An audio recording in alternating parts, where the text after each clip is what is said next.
Good evening, Dr. Mersigan and classmates. I'm Sister Maria Asela Chavez, FMA. My report is about SBS Dateline inside Singapore's world-class education system. Dateline is an Australian award-winning international documentary series with a current affairs backbone. I chose to highlight Singapore because they were number one in PISA, or Program for International Student Assessment. I'd like to know what is their secret in providing quality education to their students. An Australian woman, Janice, interviews Singaporean students, Ishan, a 12-year-old boy, Rhea, Charlene, and their parents. Singapore tops international leaderboards when it comes to learning. Allow me to share my screen. Over the past decades, the OECD, or Organization for Economic Cooperation and Development Program for International Student Assessment, or PISA, has become the world's premier yardstick for evaluating the quality, equity, and efficiency of school systems. PISA assesses the extent to which 15-year-old students near the end of their compulsory education have acquired key knowledge and skills that are essential for full participation in modern societies. The assessment focuses on the core school subjects of science, reading, and mathematics. By identifying characteristics of high-performing education systems, PISA allows governments and educators to identify effective policies that they can then adapt to their local contexts.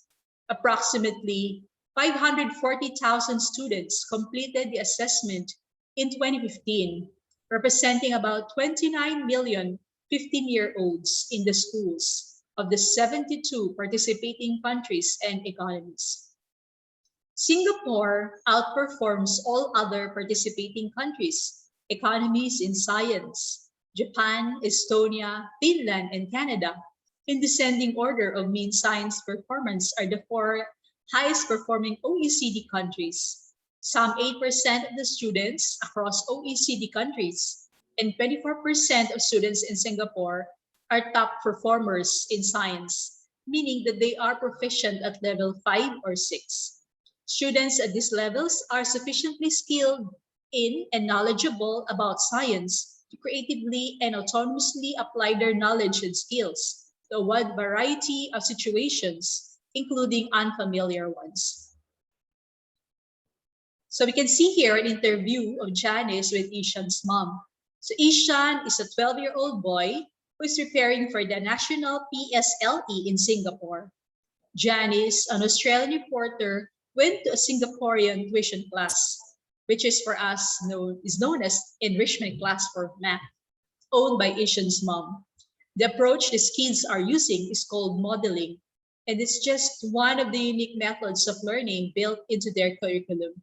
She's getting a little bit of taste of just how competitive the Singaporean education system is. So with interview with Liu Mei, one of the key architects of the mathematics curriculum for the Ministry of Education. So Janice said, what is about the Singaporean school system and the culture that generates such smart kids? Singapore's developed a reputation for having the best education system in the world. How did that come about? Liu Mei, well, education has always been allotted the second highest budget. With a small nation that has no agriculture, very small land, no natural resources, we can invest in the massive size of a fist that is in the head, which is the brain. A program of educational expansion with its accent in science and technology is vital to maintain and improve the living standards of the people of Singapore. Singapore's founding father, Lee Kuan Yew, transformed the country from poverty to prosperity in a single generation by focusing on its human resources. Liu Mei says that the government has always invested heavily in education, right from the criminalization days in the 60s. She said that they need to build people with skills who can work in the factories, who can work in the office, and a large part of investment has been put into education. It's always been about long-term social and economic planning as educators. We're not educating our children for today or tomorrow. We're educating them for the future economy in 20 years. Saturday class in Singapore, where the focus is very much on learning for the future. Chani said, yes, it's Saturday morning here in Singapore. And while most Aussie kids might be getting the sporting fields, these 4-year-olds are attending robotics class. The little ones experience math through play. Select this area, but the older kids are here expanding their maths comprehension in preparation for the big national exam that takes place at the end of their 6th grade, called the PSLE, or the Primary School Leaving Examination. It's a national examination in Singapore. Once students have finished their primary schooling, all students need to appear in Primary School Leaving Examination, or PSLE. This exam is conducted by the Ministry of Education in Singapore every year in August. PSLE scores determine which secondary school they'll go into. A high score is qualified for the top academic schools, while PSLE low scorers find themselves in school geared towards vocational training. The system of streaming can put a lot of pressure on kids and their families. So for Ishan's daily schedule as a grade 6 student, so he will attend school from 7 o'clock to 1:30 p.m., then proceed to science station from 2:30 to 4:30 p.m., and then proceed to the theater for the theater class, now from 5 o'clock to 7 p.m. After a quick family meal, it's more on studying. He will do this English paper and other homeworks for 2 hours. He will also have extra study preparing for the PSLE exams. Johnny said, why are the PSLE such a big deal? Ishan said, it's frightening. You need to have high PSLE scores to go to a good school and get a better job. It is well. In the long run, I can see a lot of friends like scrambling. They don't have any time to play. And then Janice asked Ishan, where do you think that pressure comes from? Ishan said, I think it comes from the teachers, friends, family, and it can get very stressful. Janice, to viewers, this is the hidden cost of excellence. Kids are diagnosed with depression and anxiety. And then Janice asked Ishan, if you had a wish where you could do one thing a bit more each day, what would that be? And then Ishan said, more sleep. So Janice had an interview with Ishan's parents. Ishan's parents said sleep time is around 10:45 to 11 p.m. This is normal for Singaporean kids. It's quite normal for supporting a child's education. It's like a second job for many Singaporeans. It's our way of life. We have a full-time job. When we come back, we still have to make sure that we look through our children's work and help them to the best of our ability. This way of life is deeply rooted in Singaporean parenting, and it's called kiaso. It's a Chinese word meaning afraid to lose. It usually refers to the parents who push their children, regardless of whether the children are stressed or not, to go for the best. In terms of everything, you're afraid to lose at the expense of their children's health. And then Janice asked the parents, there are children's mental state, stress levels. If you take a step back though, do you think the balance is right? And then Ishan's mom answered, that's a good question, a balance between work and play. I would say that there is a season for everything. The balance is a bit off. We just have to suffer a little bit more. You know, I think of the bigger game again at the end of the examination. And then Janice had an interview with Ishan's mom at the tuition school.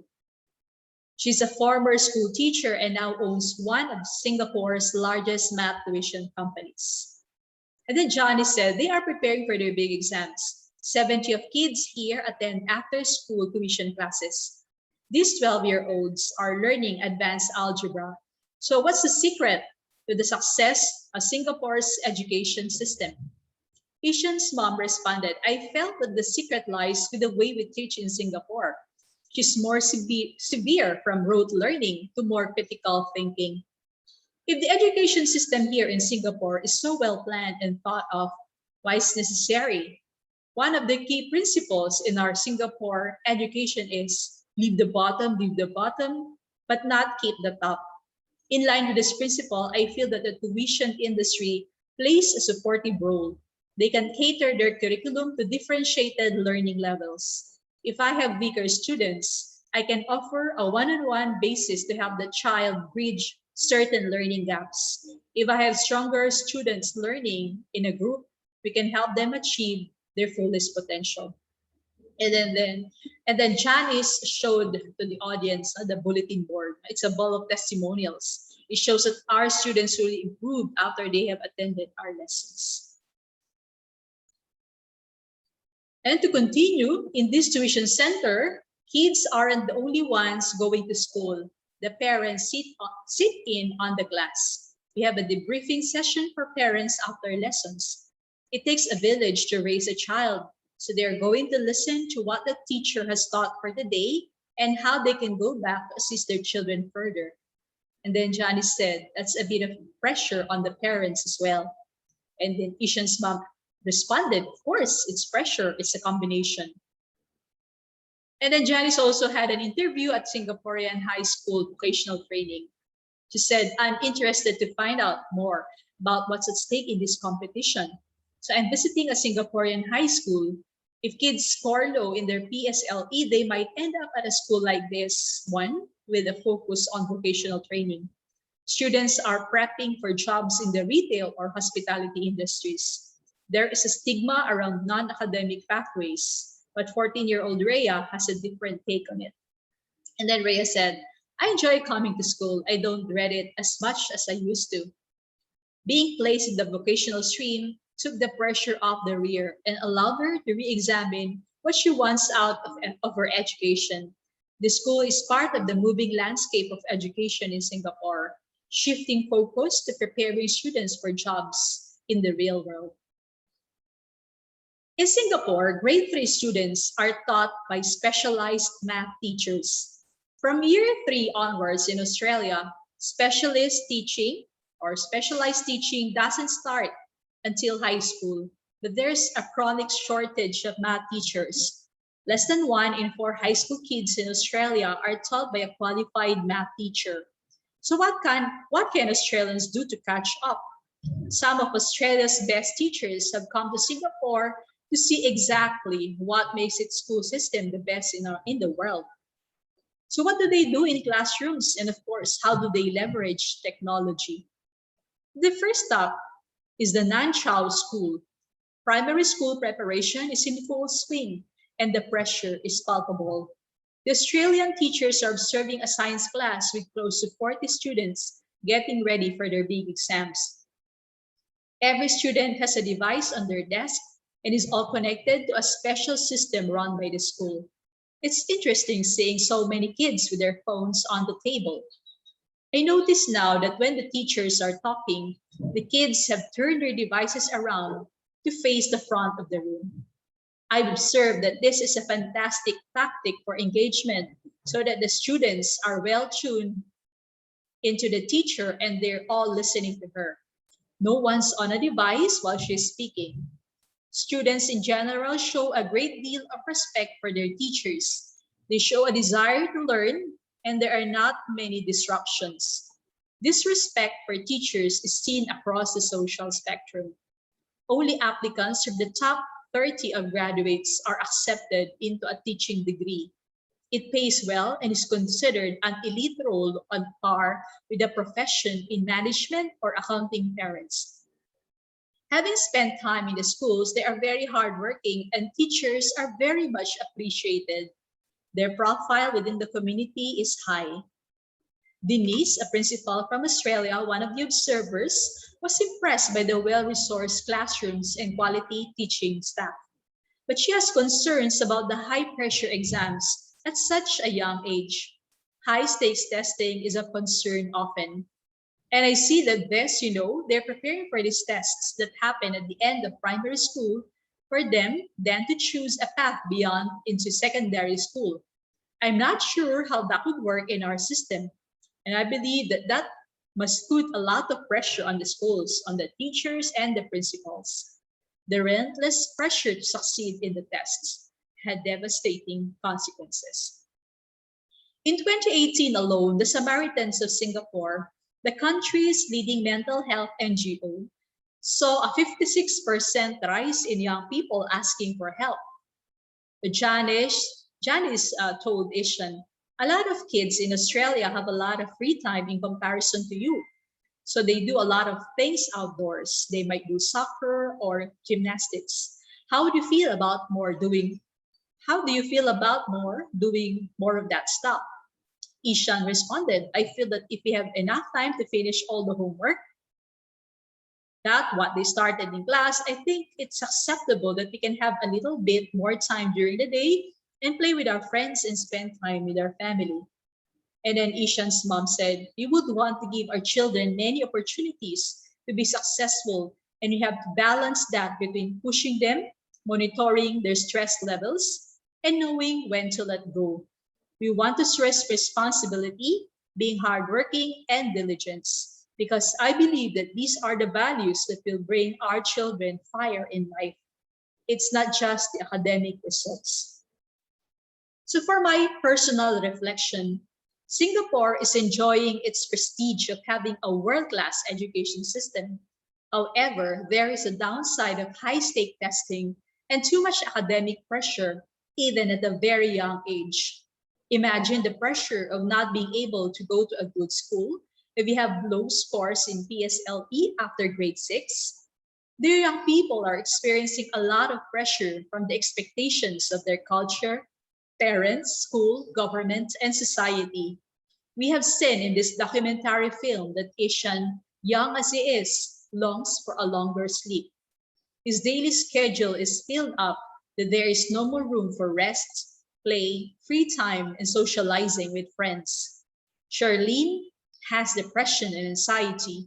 No wonder studies show that there is an increase of 56% among Singaporean youth who need help. They experience depression and anxiety. There is a need for a balanced daily schedule between studies, rest, recreation, family time, and mental wellness break. That ends my report. Thank you so much for listening.